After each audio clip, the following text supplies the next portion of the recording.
আমরা এখানে যারা বসে আছি আমাদের মধ্যে কি কেউ অমুসলিম আছেন? আছেন? সবাই মুসলিম পরিবারে জন্মগ্রহণ করেছেন মাশাআল্লাহ, তাই তো? কিন্তু আল্লাহি আমরা মুসলিম পরিবারে জন্মগ্রহণ করেও জানি না ইসলাম কাকে বলে। আমরা মুসলিম পরিবারে জন্মগ্রহণ করেছি, কিন্তু আল্লাহর কসম, আল্লাহর কসম, আল্লাহর কসম, আমরা জানি না ইসলাম কাকে বলে। আমি যদি আপনাদেরকে জিজ্ঞাসা করি ইসলামের বেসিক পিলার কয়টা, কত পার্সেন্ট অ্যান্সার দিতে পারবেন?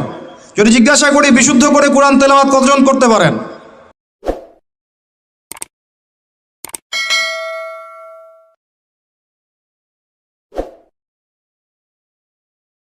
নামাজের ফরজ ওয়াজিব কয়টা? ওযুর ফরজ ওয়াজিব কতগুলো?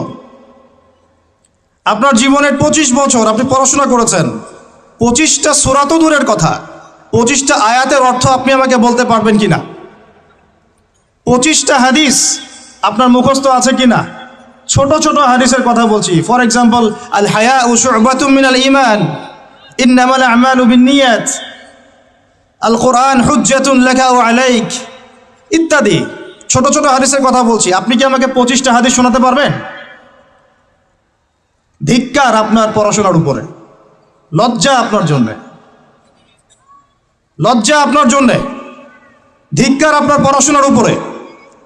থুতু নিক্ষেপ করতে হবে আপনার সার্টিফিকেটের উপরে। আমার কথায় মন খারাপ করবেন না। আপনার বিবেককে জাগ্রত করার জন্যই এভাবেই রাতের পর রাত জেগে জেগে আমরা মানুষের দুয়ারে দুয়ারে ঘুরে বেড়াই, অনলি আপনাদের বিবেককে জাগ্রত করার জন্যই। আল্লাহি এছাড়া অন্য কোনো স্বার্থ আমাদের নাই। ধিক্কার আপনার সার্টিফিকেটের উপরে, যে সার্টিফিকেট আপনাকে 25 বছরে 25টা হাদিস শেখাতে ব্যর্থ।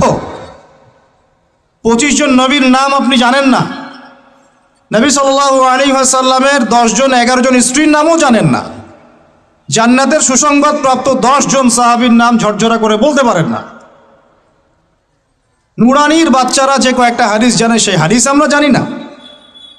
আমরা ইস্তেঞ্জার আদব জানি না, কথা বলার আদব জানি না, চলাফেরা ওঠা বসার আদব জানি না, মসজিদের আদব জানি না, মাহফিলের আদব জানি না।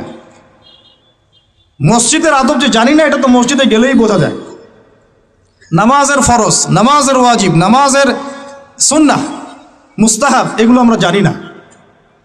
অনেকে ওযু ঠিক মতো করতে পারি না। 25টা বছর আপনি শিক্ষা অর্জন করেছেন।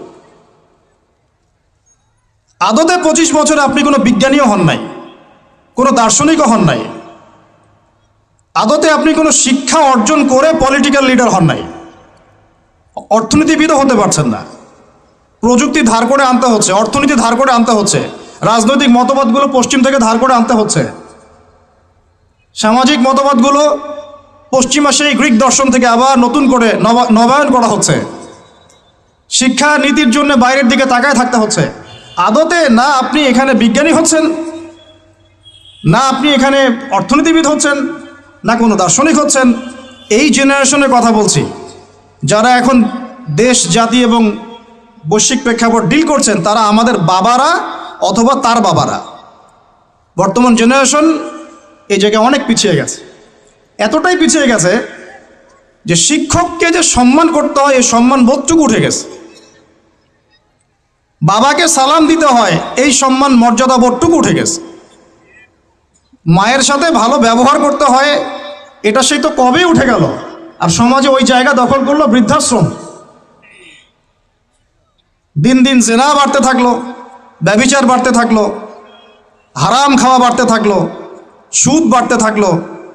ডিগ্রি অর্জন করে এসে ঘুষ খাচ্ছেন, পিএইচডি করে এসে দুর্নীতি করছেন, একজন ডক্টর হয়ে কসাই হয়ে গেলেন, ইঞ্জিনিয়ার হয়ে চোর হয়ে গেলেন।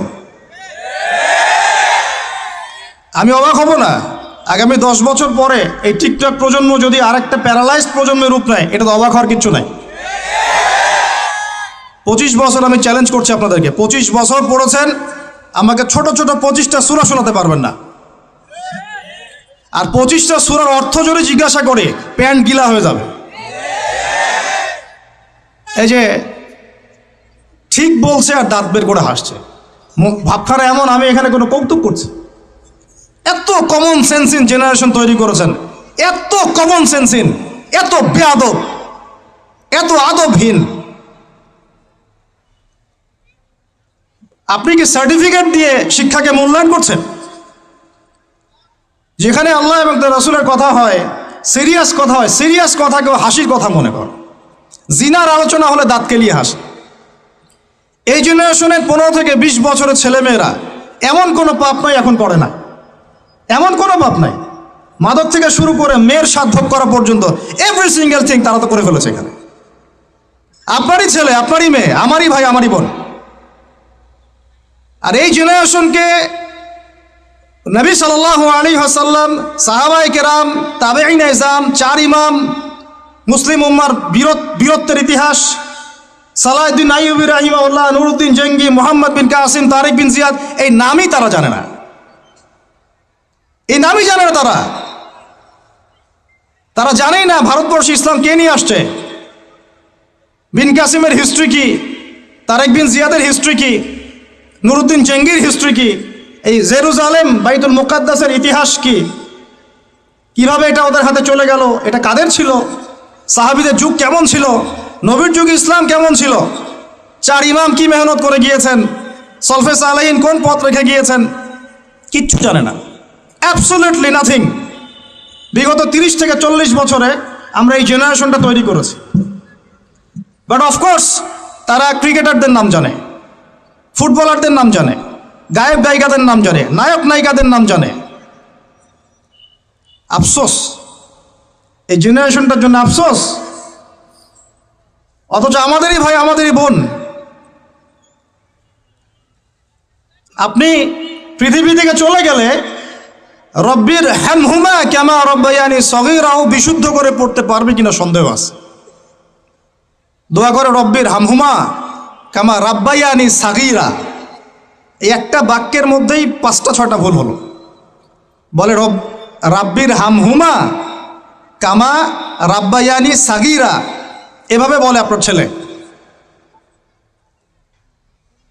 ব্যর্থ পিতা আপনি, একজন ব্যর্থ পিতা, একজন ব্যর্থ মা।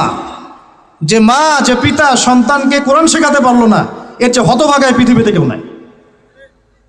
কোরআন আল্লাহ পাক আপনাকে দিয়েছেন শোকেজের মধ্যে তুলে রাখতে।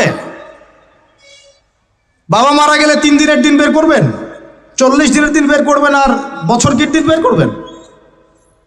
ওই দিন হুজুরকে খুঁজবেন, হুজুর আসেন জানাজা পড়াই দিয়ে যান। আর অন্য সময় দাড়ি টুপি পাগড়ি জুব্বা দেখলে ভয় আতঙ্কে বাড়ি ভাড়া পর্যন্ত দেন না।